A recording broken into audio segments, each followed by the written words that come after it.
Justin Baldoni's team has issued a response in opposition to dismiss the New York Times.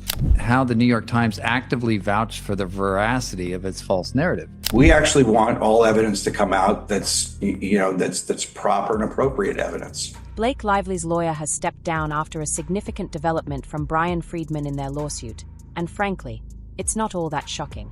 From the beginning, Merle Conant appeared out of his depth, attempting to defend a case that seemed to rely on nothing more than smoke and mirrors. Honestly, only a master illusionist could have pulled that off. So we kind of knew this was coming, didn't we? The collusion argument. Blake Lively's lawyer has stepped down after a significant development from Brian Friedman in their lawsuit, and frankly, it's not all that shocking. From the beginning, Merle Conant appeared out of his depth, attempting to defend a case that seemed to rely on nothing more than smoke and mirrors. Honestly, only a master illusionist could have pulled that off. I looked through every document, every email, every text message. With this latest turn of events, Blake Lively's legal team is now in complete disarray.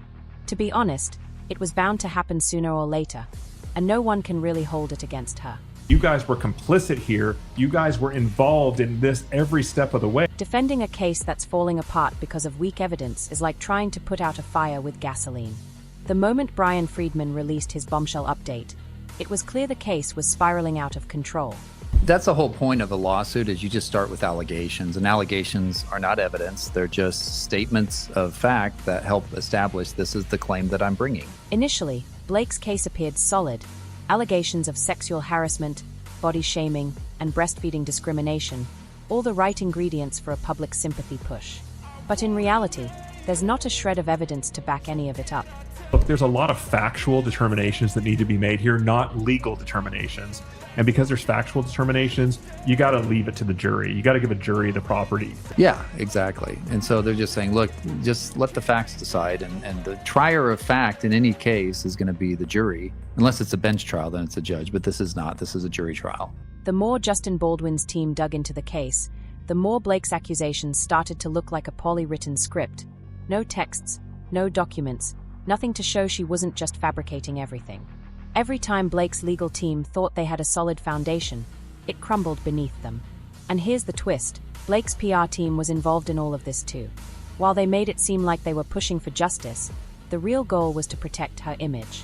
They kept pressuring Conant and the legal team to keep fighting, even when there was absolutely no evidence to back Blake's claims. They hired, meaning the Wayfair parties, hired a crisis PR manager who orchestrated a smear campaign against Lively. Maybe they thought a bit of PR spin could somehow turn the case in their favor, but the reality is the court doesn't care about Instagram posts. It's all about the facts. It wouldn't surprise me if that's what we see, but I do have to say that the arguments in this opposition were really good. As if that weren't enough, Conant was under intense pressure from all sides. She was representing Blake, a high-profile client determined to win at any cost, even when the evidence just wasn't there. Reynolds and Lively wanted Wayfair to issue a statement taking the blame for Lively's bad press. This document didn't just challenge Blake's case, it completely dismantled it. Claims of sexual harassment, non-existent. Body shaming, nowhere to be found. Baldoni's team drops a massive $400 million suit on Blake and a lawsuit against the New York Times. Then they publish 170 pages of perfectly documented texts and emails between all the parties that basically show Blake to be the aggressor. Here's the proof. In fact, everything Blake alleged was methodically debunked. As the case fell apart, it became obvious she was trying to play the victim. No evidence, just a string of unsubstantiated claims. And the more Conant fought, the more she realized she was defending nothing. Yeah, and again, at the same time, Nathan assembled a team that could dominate social media through full social account takedowns by starting threads of theories and... Hold that thought. Here we go. Generally working to change the narrative. So it's impossible to know how much they planted and how much of it originated organically. Well, wait a minute. Now, you might be asking, if the case was this weak, why didn't Blake see it coming from the beginning? Well, remember when the New York Times gave her case its stamp of approval? At the time, it felt like a win. Blake's legal team probably thought they had struck gold when, in December 2024, the New York Times published an article and video that made her claims seem virtually airtight. You're making a factual assertion that these people did something. seizing on it and amplifying it. Ah, the sweet taste of mainstream media credibility. For a brief, shining moment, it seemed like Blake had found the holy grail of support. The article, titled "We Can Bury Anyone, Inside a Hollywood Smear Machine," became her golden ticket, a desperate PR move to make her accusations against Justin Baldoni and Wayfair Studios appear as legitimate as a courtroom verdict. This suit against the New York Times is hard. Ah, the sweet taste of mainstream media credibility. For a brief, shining moment, it seemed like Blake had found the holy grail of support. The article, titled "We Can Bury Anyone, Inside a Hollywood Smear Machine," became her golden ticket, a desperate PR move to make her accusations against Justin Baldoni and Wayfair Studios appear as legitimate as a courtroom verdict. Here is the clip in question. Now, this video, filed on Friday. Thank you to Private Citizen text Journalist messages. for putting it on easily accessible. This was part of the article. But, as with most things that seem too good to be true, the reality hit Blake's team harder than they expected, just when they thought they had the New York Times on their side. Justin Baldoni's legal bulldog, Brian Friedman, stepped up with a counterpunch that would have knocked the wind out of anyone. Friedman wasted no time filing an opposition to dismiss the New York Times' involvement in the case, and honestly, it was a masterclass in legal smackdowns. Campaign to tarnish Lively after she alleged that Justin Baldoni, her co-star and director, and Jamie Heath, the producer, had engaged in misconduct while shooting the film. According to Friedman, the New York Times wasn't just reporting on Blake's allegations. They were practically endorsing them as fact, presenting them in such a way that it was hard to tell if they were writing a news article or an editorial. Friedman made it clear that the Times didn't just act as reporters, they acted as advocates. And that's what the New York Times is coming back and saying, look, we're not Blake Lively. We're not the ones making the allegation. We're just fairly reporting on what Blake is suing Justin and Wayfair for. Friedman didn't just stop at accusing the New York Times of bias. He took it a step further, claiming they violated the fair report privilege, a legal protection that shields media outlets when reporting on legal matters. You know, the kind of protection that allows journalists to cover court cases without getting tangled in the legal drama themselves. Decided not to run it for fear of defamation, I'm sure, for fear of you in defamation. So they didn't run it, but some of these TikTokers have done it. But here's the kicker, according to Friedman. The Times didn't just report on Lively's claims, they framed them as truth. They didn't simply tell the public, hey, Blake says this happened. They implied it had already been investigated and confirmed. That's not reporting, that's shaping a narrative. Mocked Baldoni in the process.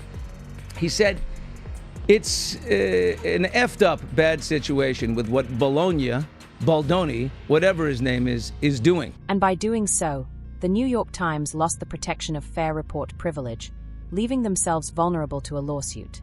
Genius move, right? Friedman's legal challenge was a bombshell in its own right. He argued that the Times wasn't just guilty of sloppy journalism, but of actively participating in the destruction of the Wayfair party's reputations. They would have said, Blake alleges that, or according to Blake, blah, blah, blah, this happened, they'd be protected. But they said, and her title is investigative journalist. So she's investigative journalist for the New York Times. So that is implying that she's done an investigation. She's actually looked in this. We can trust her. They presented Lively's version of events as if they were not only verified but unquestionably true. And that's a huge legal issue. Media outlets aren't allowed to present unverified claims as facts. The New York Times have looked into it, and this is what really happened. So now they're stating as a fact, not as an opinion, that this happened, and that's how they're going to get into trouble. It's one thing to say, this is what someone is claiming, but it's another to say, this is what happened, especially without doing the work to prove it. The line between journalism and advocacy got a little too blurry, and Friedman was more than ready to call it out. Admittedly based its article and video on its reporter's review of thousands of pages of documents and expressly credited Lively's claims, framing them as having been verified by the New York Times' own investigation. Oh, but wait, it gets even better. The article and video weren't just shady because of how the story was framed. They were also released with highly questionable timing. Friedman pointed out that the New York Times rushed the piece out during the holidays, leaving the Wayfair parties with almost no time to respond. If they're supposed to be the bastion of journalism, right? But, if they had just said it's the opinion, would this have mattered? Will this factor in the fact that they did seemingly have this for months due to the metadata and things that we're seeing? It was as if they knew exactly when to drop the bombshell for maximum impact.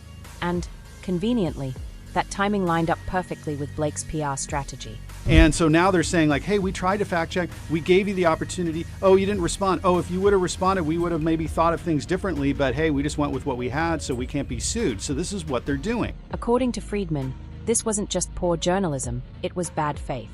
The New York Times seemed committed to Blake's story from the beginning, without ever giving the other side a fair chance to defend themselves. So here's why he's suing them. It's super creative. They said, evening of December 20th, hey, Justin, here's all this horrible stuff we're going to print about you. You have until tomorrow at noon. We'd love to hear your response. He engages with them. He says, okay. The fact that the story was already finalized days before the Wayfair parties were even contacted, yeah, that didn't look good. It made it seem like the New York Times wasn't interested in the truth. They were only interested in pushing a narrative.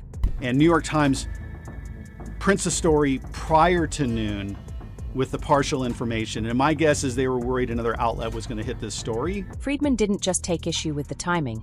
He called out the entire ethical approach behind the New York Times piece. This wasn't just about bad timing or sloppy editing. It was about the fact that the media outlet had already picked a side. Where you're talking about the Wayfair parties over here, and it to me makes it sound like the Wayfair parties did that. And again, if that's the case, if you think that that happened, investigate it. Do a series of articles. Let's see it. They didn't just report Blake's claims. They had already decided to back her up, leaving little room for anyone else's version of the story. This wasn't a fair and balanced report. It was a one-sided endorsement disguised as journalism. And for Friedman, that crossed a line. It's not unlikely. I think there's a high degree of likelihood that the court probably, on one of the arguments, and maybe it's the group pleadings, but will grant the 12b6 motion and ask Baldoni's side to amend the complaint. They didn't stop to ask, hey, are we getting both sides of the story?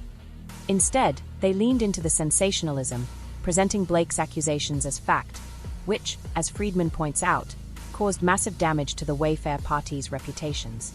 The big question now is, how much influence should the media have in cases like this? Should they act as judge and jury, or should they just stick to the facts?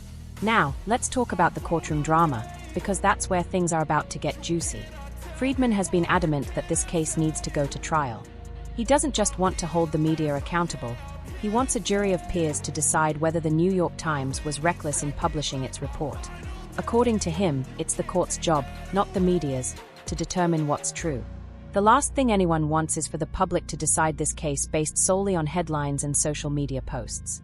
That's why Friedman is pushing for a trial, where both sides can present their evidence in front of a jury. And let's face it, with all the twists and turns, this is a case made for the courtroom. So you might as well just amend the complaint and clean it up now. So it wouldn't surprise me if that's what we see, but I do have to say that the arguments in this opposition were really good. Public opinion is a powerful thing, especially when celebrities are involved.